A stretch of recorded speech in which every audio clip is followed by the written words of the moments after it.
Previously on MWG Podcast. Ian, you used to host Max Cancel. You had Street Fighter, you had BlazBlue, you had all the anime fighters, Marvel, but we host a Smash tournament out here. Why do you have the hate for Smash, Ian?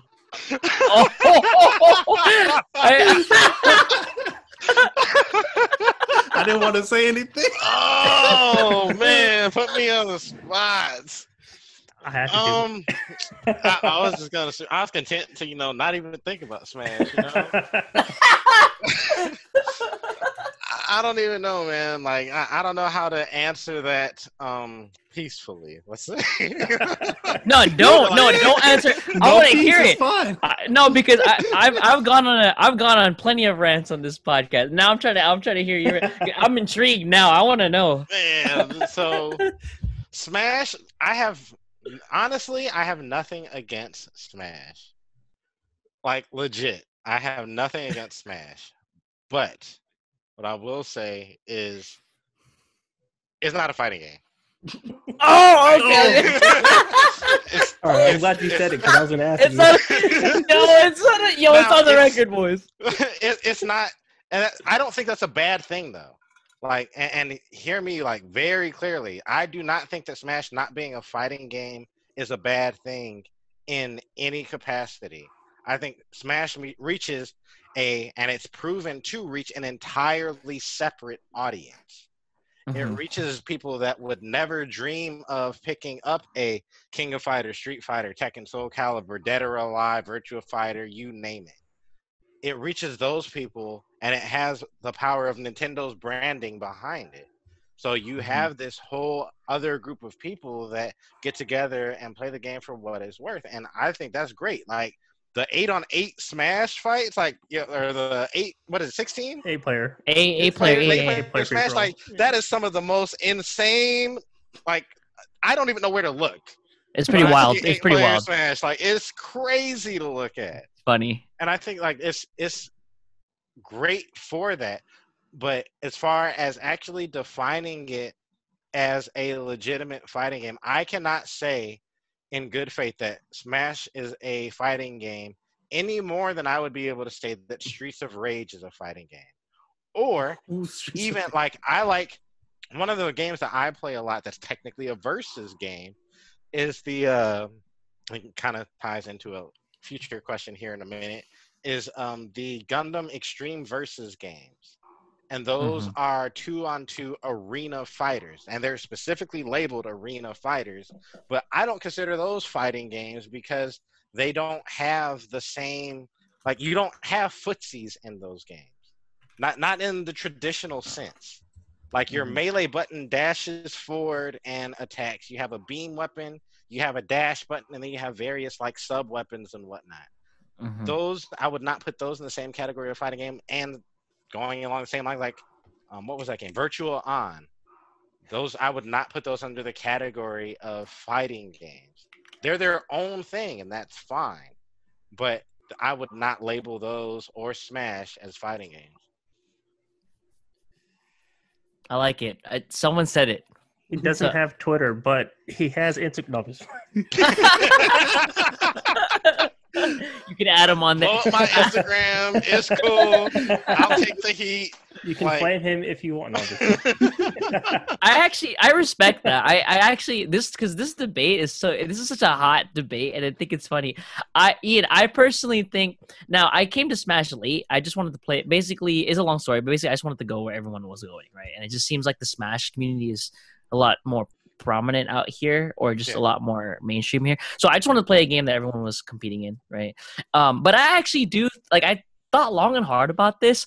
I think I'm on the other side. I actually do think it's a fighting game, but I also respect people who say it's not, because I can see why it's not, right? I understand, right? But this is something I am, I've thought about for a while, but it's actually refreshing. I actually like that you came on here and said that. That's funny.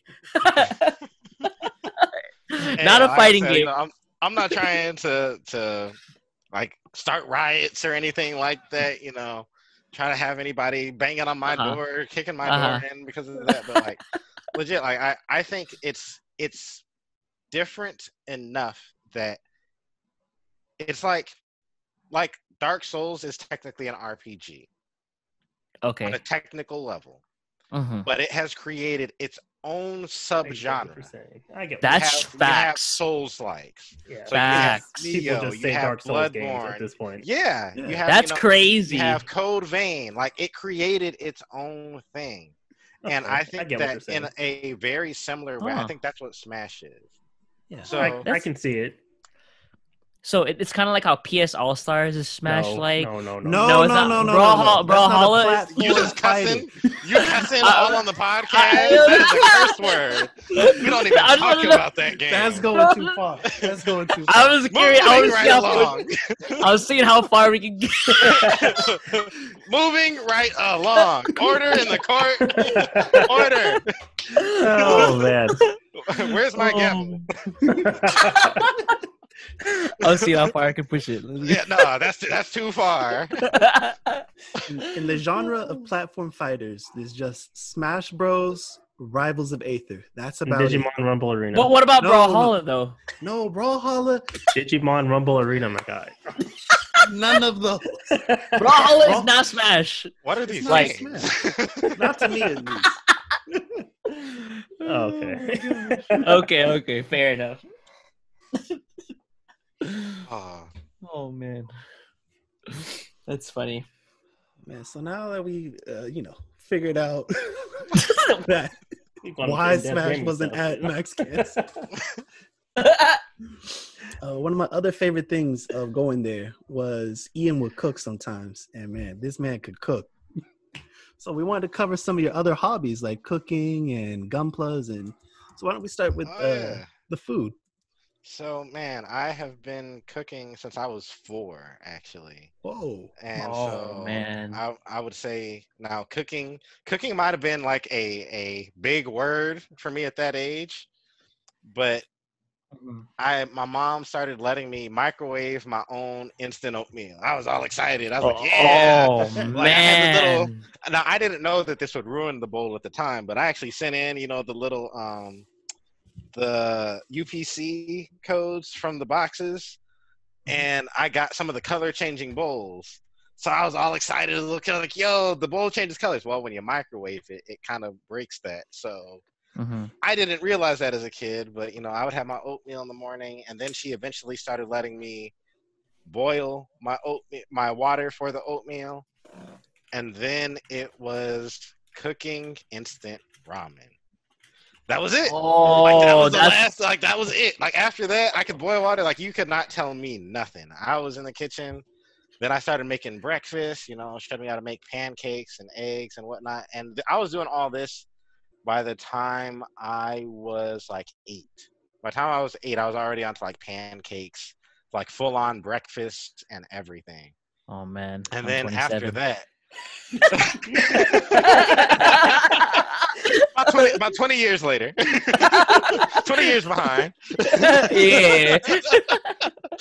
No, but after that, man, I started cooking, dinners and whatnot, and I had a passion for Chinese food. I love Chinese food. Okay. So I got this Oriental cookbook, and I still remember the cover of it and everything from when my mom would let me cook out of there. And I just started learning and acquiring different, flavors and flavor profiles and whatnot. And then I messed up and got a job at a Japanese restaurant. Oh. My old okay. boss, Yoshi, I call her Okasan because she's like another mom. And she taught me, just not even as a part of my job, but just while I was working there, she taught me like the different cooking techniques and whatnot and what went together with what. And so I started in my mind, okay, well, this flavor matches this flavor matches this flavor. And so I just started, coming up with stuff. And then a few years after that, I started thinking, you know what? Well, I am too poor to be able to travel the world the way that I want to, but I can at least get a taste of the different foods from all these different cultures, because you can go online and find recipes from all over the world, literally. So I started going online and looking up different recipes from different countries and everything. So yeah, it's been a serious passion. I create things one of my slight plug for people to try things, right? And I've mentioned this to Moss. Moss, I know you owe you some more enchiladas and some curry and some stuff too. But I had the idea. I don't remember where I got it from, but I had the idea that, you know what? Maybe you can switch tomatoes for mangoes in recipes. Really? And so I've started doing that. I've made African stew. Huh? This man's mango enchiladas are on point. Wait, when you're in the lab and in the kitchen at the same time. Mango the mango, it's the innovation mango at its finest. Oh my god, That's crazy. Yeah. That's tight. I like that. Delicious. Yeah, so always trying new things, always trying new recipes. You know, my wife now seems to like my cooking a fair amount, so yeah. Ian has innovated some pretty interesting like dishes that I've gotten to try. Like one of my favorites. All right, he already makes really good lasagna as it is. But have you guys had the soup Toscana from Olive Garden? I don't think so. I don't think I've tried. All right. Well, anyways, if you haven't, if you had, it's probably like their best soup, and he makes a lasagna based off of that. Tastes like spot on. Huh. It's really That's what That's I like impressive. to hear. yeah, it's a passion, man. Like I spend a lot of time in the kitchen. And it's just like, you know, I like to cook already because I like to eat. But for me, like also cooking for people, like you impact somebody's lives. It's something that they enjoy, and it's an experience that they'll take with them.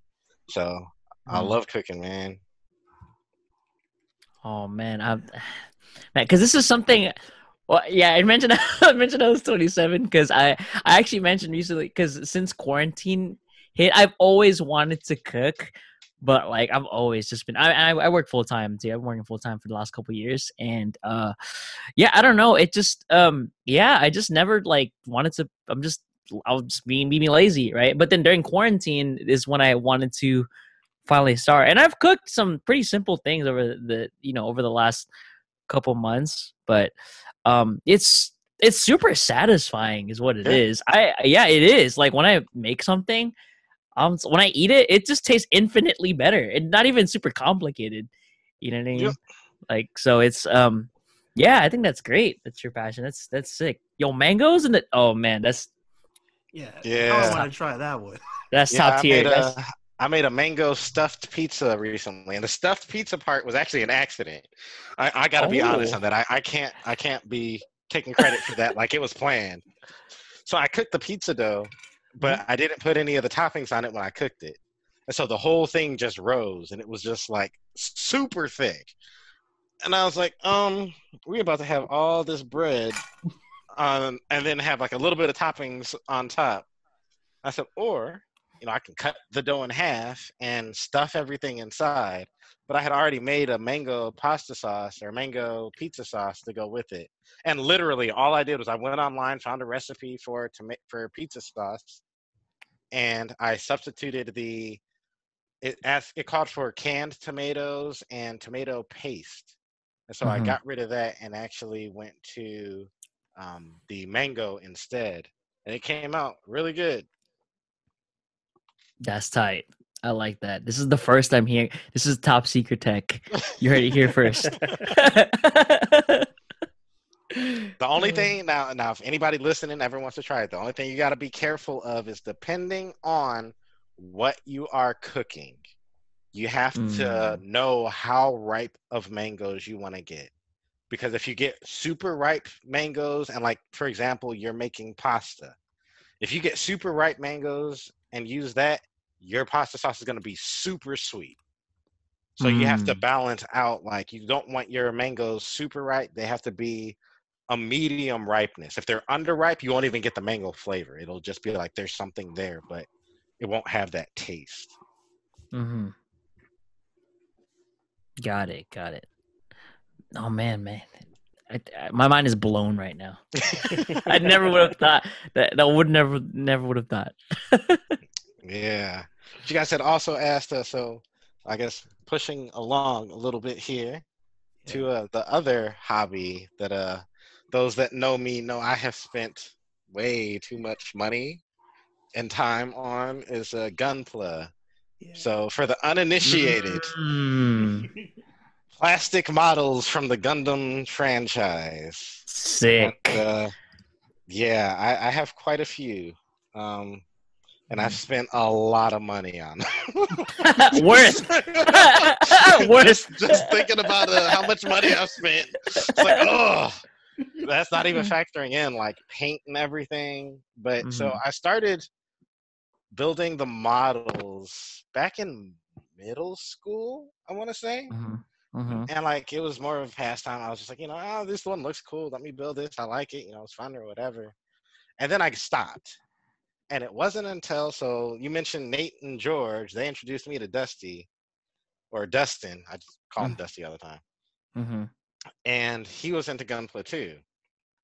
Reintroduced me to Gundam, actually. I actually started with the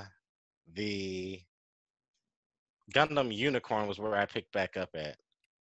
And then from there, I got back into building the models, and yeah, I've got 2 display cases right now, looking for a third actually. And yeah, spending money on the models itself, spending money on paint, spending money on tools. It's pretty pricey, but tremendously satisfying. What's the longest you've taken to like build a particular model? I would say the longest is probably about a month. Wow. That's like really taking my time. That's cleaning up all. So when you buy them, they come on these runners, and it's a big piece of plastic, and you have to cut out the parts. Well, when you cut the parts, there's a little piece that you cut off that is still attached to the plastic, and you want to smooth that out. So you got to smooth that. You got to get everything looking right. And then for some of them, I've gone through and painted. So that month is not just, cutting it out and assembling it. That usually takes like a couple hours to a day tops. But cutting it out, sanding everything down, fitting everything together, tearing it down from that, painting it, allowing everything to dry, reassembling, like that's all of that. That took about a month. Wow, so you build it once and then paint it. Yeah. So you build it so that you know how everything fits, and also so you can get an idea. Like some parts you need to paint top and bottom because the whole part is going to be visible. Some parts with the underside isn't going to be visible, so you don't need to waste paint on that. Wait, so you have to paint the parts individually? Like I thought so you don't put it together and then paint it. You got to paint them individually. Yeah, you want to paint the parts individually because I use rattle cans. Okay. And so you'll end up painting the whole kit one color, and the paint is also an adhesive, so then things don't move together anymore. So you break it down into smaller, more manageable pieces, which also gives you better control over the color and how everything looks. So yeah, it's a bit of an undertaking, but it's fun, honestly. And then like the product afterwards, again, like talking about cooking, is satisfying. Yeah, I'm sure it's one of those things where it's like it's a nice stress reliever as well. Like it's just a nice hobby to pour your time into and kind of de-stress and all that. Yep. Yeah, that's really cool. It's like it's good that you're having fun with it, that you enjoy it, and it just kind of just helps you relax. Yeah. So real quick, how many have you built so far, and which one is your favorite? Because I know you got the display case. He was talking about the case. So, I see the display case. It looks really nice. How many have I built? That's kind of a tricky question to answer, especially if you go back to the ones I built when I was younger. I actually sold all those. I sold them for like $50 or whatever. And I was like, man, like if you want these, just take them off my hand. Like I'm not gonna do anything with them. I built them when I was a kid. If you want to use them for test painting or whatever, like I had no attachment to them. Wasn't really proud of them. I don't even remember how many of those there were, but I sold those off. And so now, let's see, I'm sitting in my office right next to them. So I have 3, 4, 5, 6, 7, 8, 9 displayed. One that's I'm sanding down and working on right now. Oh, you got to sand stuff too? Yeah. That's 10 that are done. One big one that's not displayed at all. And then I had 1, 2, 3, 4, 5, 6, 7, 8 more. So I'm thinking I'm around 19 or 20 that I have done. And I've got a backlog right now. I've got I was going to say, you probably have some that are still in the box. Yeah, I've got 6. I have 5 here that are actually waiting to be built. One that's getting ready to be shipped to me. And one more that I've got my eye on waiting to try and purchase. But they're asking almost 2 times the MSRP for it. So I'm like, I'll wait until they print another one. They will print some more because this thing is already, I want to say it's $118. Okay. I want to say, and that's the manufacturer's price. It's between $118 and $180. I can't remember.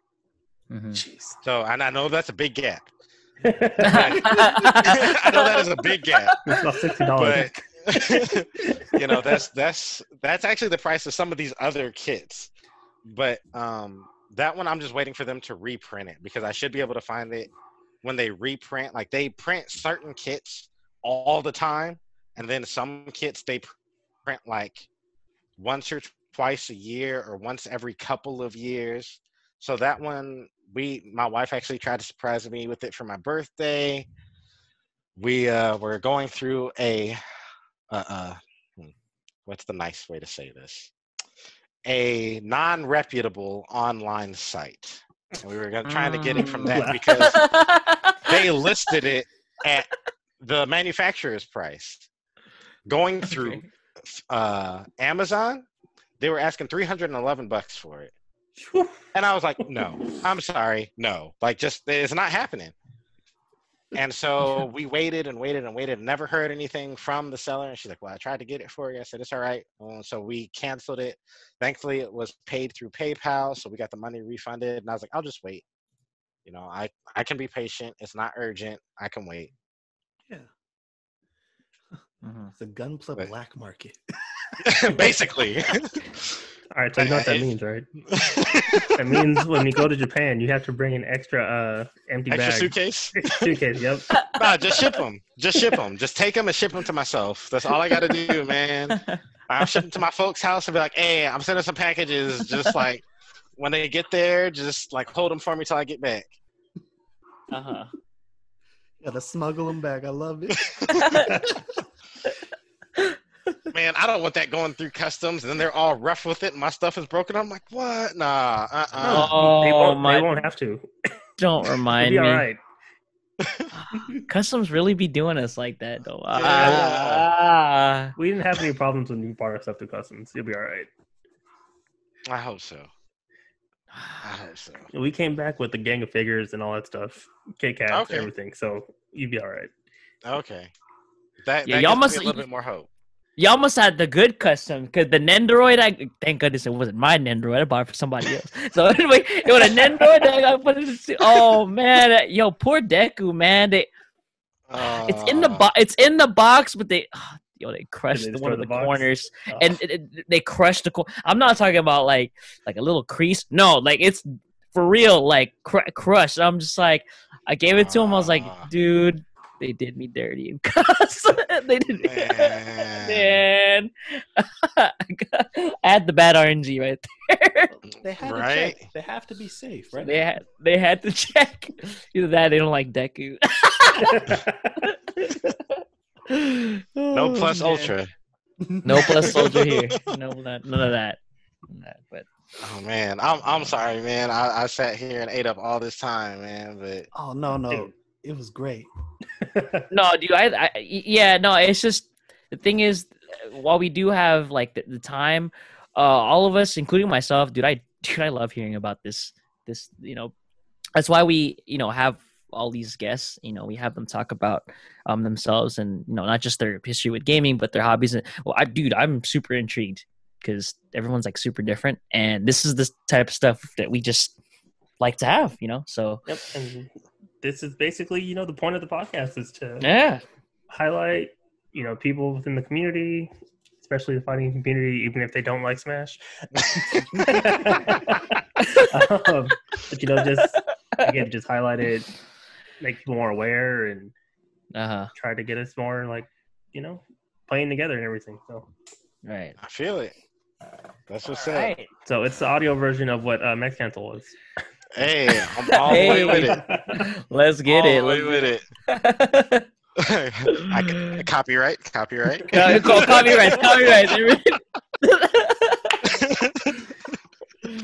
Oh man. So wait, nah. So we still going with the closing topic, or closing statement? We'll close it out. We'll each give our top 3 comfort foods. I just thought appropriate. Yeah. Because I'm boring, right? I'm pretty boring when it comes to food. So now we have Ian on here. I'm curious about his comfort foods. Well, see, now I gotta go last, right? Like, oh yeah, you going last. You probably gotta go last. You right? All right, Ian, you get top 5. We'll do top 3. Yeah.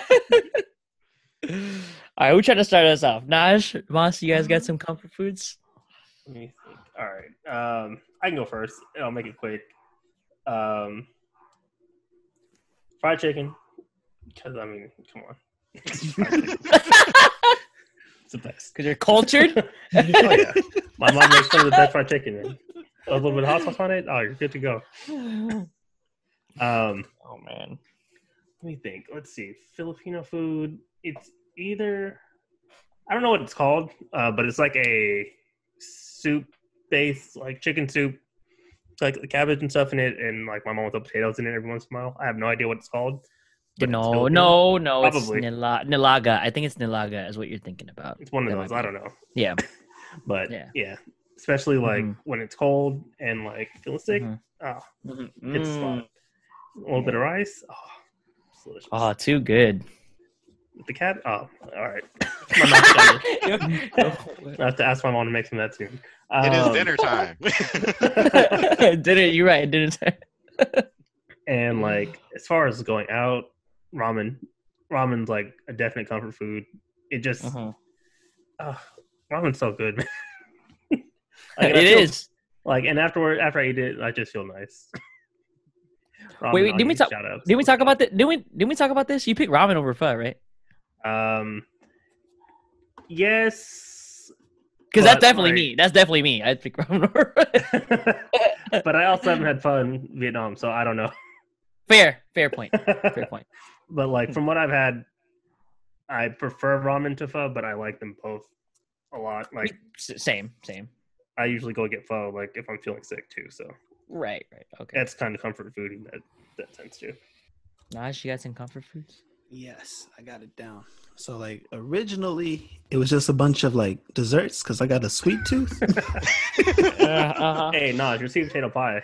Yeah, that's the one. Sweet potato pie. Your sweet potato pie is good. I don't even like sweet potato pie. It's the family recipe. That's the probably one of the few things I learned from my parents because I can cook, but I don't cook a lot. But sweet potato pie, my go-to. Rice with gravy, and we'll just call it gravy because my dad just throws whatever he wants into the pot, calls it a gravy. And then mac and cheese. My mom's mac and cheese. I'll fight people. It's the best mac and cheese, hands down. Oh, I believe you. That sounds comforting. It does sound comforting. Hey, but Naj, if you're making sweet potato pies, let me know. Might as well plug it now. We got the sweet potato pie business. $5 a pie. Hit me up on PayPal. $5? $7 a pie. $10 a pie. There you go. That's all right. There you go. If you need cheesecake, I got you. All right, maybe we'll trade this. 'Cause I love Exchange. cheesecake. You know what's crazy is I love a lot of different foods, but I don't know why, but I'm so boring when it comes to, like, if I'm trying to splurge and just treat myself, like when I think comfort food, I don't even know if I have three, to be honest. I'm so boring. Like, I'm not gonna lie, you guys can, like, y'all can tear me apart on this, but I'm pretty happy with just a burger and fries. I could eat, if I could have that like forever, I probably would. And it wouldn't be the best thing, but I'm not gonna lie. I don't know. That's what I think of, 'cause, well, I do like American food, right? And I like, and I like food from, I'm Filipino, so I love Filipino food. I love Japanese food. I love Chinese food. I'll eat pretty much anything. But yeah, I don't know. When I think of comfort food, I really do just be getting a burger and fries from places, and I don't think twice. You know what I mean? But I actually, that's kind of why I wanted to start cooking, because I actually do want to broaden my horizons. But yeah, I guess that's what I think about when I think. With the hang out with Ian, he'll broaden your horizons. Give me something different every single day. And see, Mosh, you gotta hang out because you still haven't had a burger. No. Oh man. But yeah, like as far as Ian will have definitely help you broaden your horizons, because it was just 5 countries, 5 different cuisines a year. No, it was two. Okay, two. Two my new bad. ones. I Yeah. don't know why I said 5. I was like, whoa, I ain't got money like that. So I guess on my end, so when you start talking about comfort food, I'll step away from my favorite foods a little bit, but I'm gonna piggyback off of Moss and steal 2 of those. So I was listening, I was like, man, we gotta plug the fried chicken. Fried chicken has to be in there. Like, I mean, It's I hard. gotta keep. You can't go wrong with fried chicken. You just can't. Like, man, it gets down into my roots, like the ancestors. Oh. I mean, man, fried chicken is always Get a that good go-to. crunch. Yes, like you can't beat it, man. But see, I won't be picky. I will take fried chicken I'll take Korean fried chicken. I'll take Southern fried chicken. Korean I'll take fried chicken is Japanese bomb. fried chicken. I'm not gonna be picky. Yep, I will take it all. But so I would say fried chicken. I would also say ramen. As far as a comfort food, definitely ramen. And then after that, I would say tacos. Man, I am Mr. Taco. Like I have legit taco. Oh my god. Yes, I have legit ate tacos for 2 weeks straight. Taco And then I Tuesday, was sad. I was sad when I ran out of stuff for tacos because I couldn't have tacos anymore. Like, I am not playing. But see, the thing for me is not just like, oh, here's your carne asada taco. No, like I want the pastor, I want the carnitas, I want the carne asada, I want the pescado, I want the camarón. I want it all. Like I'll take the pollo, like all of it. I love tacos, man. Tacos are amazing. I had actually never had a fish taco before I went to Hawaii. Had fish tacos in Hawaii, loved it. Have not been able to have one that was that good since we came back. Like it was an amazing. I was like, man, like so I have the best fish tacos as my first experience, and then I got to go for subpar fish tacos ever since. Like that was rough. Yeah, but start at the top. Need some Mexican tacos too, man. Some Mexican tacos and Mexican. Oh yeah, I don't go too Mexican with it. Like the lengua, go to Mexico and the get cabeza. Oh yeah, I need to do that. Need to hit up Dan Guerrero. Shout outs to Dan. Everybody's government names out. All right. Need to hit up that man though, and to go get some tacos. But I'd say tacos. What else? Man, fish tacos in Hawaii have to be real good. They are. Because I mean, like the fish have to be really fresh. Exactly, they're right there, man. Like, so good. After that, though, I would say sukiyaki.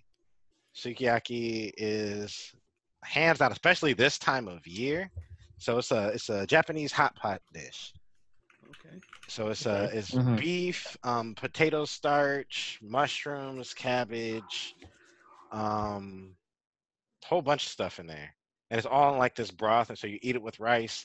I'm actually probably gonna be making some this winter because I haven't had it in a few years, and I've been craving it.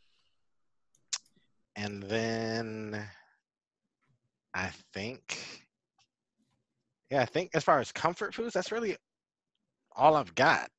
I don't think I can Mhm. go for 5. Now, if you were just talking about favorite foods, I'm gonna throw sushi in there. Okay. But like Mm.